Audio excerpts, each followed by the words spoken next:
Selamat pagi pemirsa, kabar mercu kembali menemani pagi hari Anda bersama saya Virgida Laura.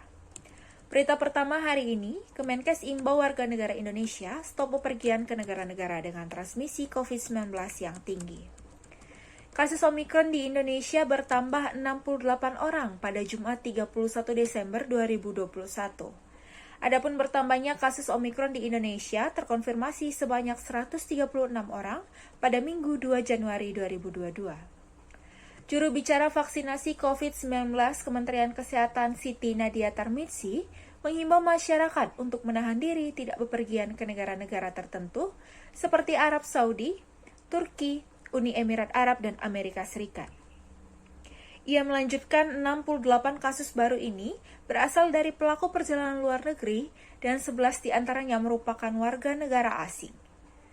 Dari 68 orang yang terdeteksi, 29 orang diantaranya tidak memiliki gejala, 29 orang sakit dengan gejala ringan, 1 orang sakit dengan gejala sedang, dan 9 orang lainnya tanpa keterangan. WHO memprediksi tingkat penularan resiko keparahan kasus akibat Omikron lebih tinggi dibandingkan varian Delta.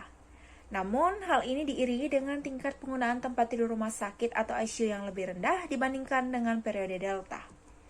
Yang berarti varian Omikron memiliki tingkat penularan yang tinggi, namun dengan resiko sakit berat yang rendah.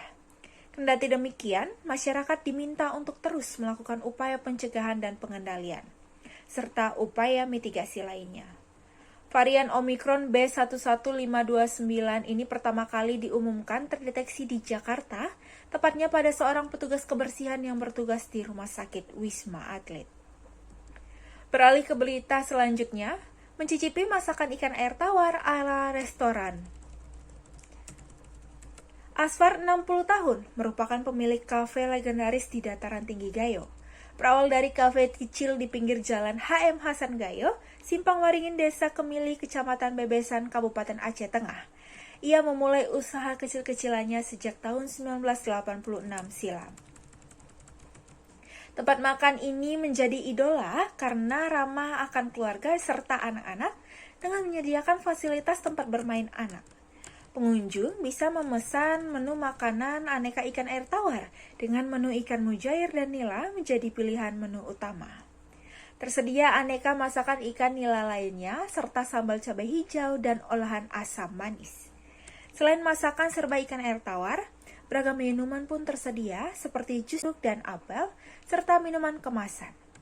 Kafe ini buka sejak pukul 9 pagi hingga 9 malam.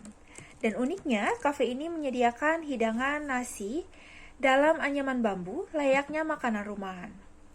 Asfar mengatakan konsep ini ia pertahankan agar pengunjung merasa nyaman seperti di rumah sendiri. Mustafa asal Kabupaten Biroen, Aceh, merupakan salah satu seorang pengunjung kafe yang kerap kali kembali untuk mencicipi nikmatnya hidangan kafe. Ia menyebutkan sengaja memilih kafe itu karena cukup dekat dengan hotel yang biasa ia kunjungi, serta suka dengan rasa ikan yang gurih dan teksturnya yang renyah saat digigit. Demikian kabar mercu pada pagi hari ini, saya Virgida Laura pamit undur diri.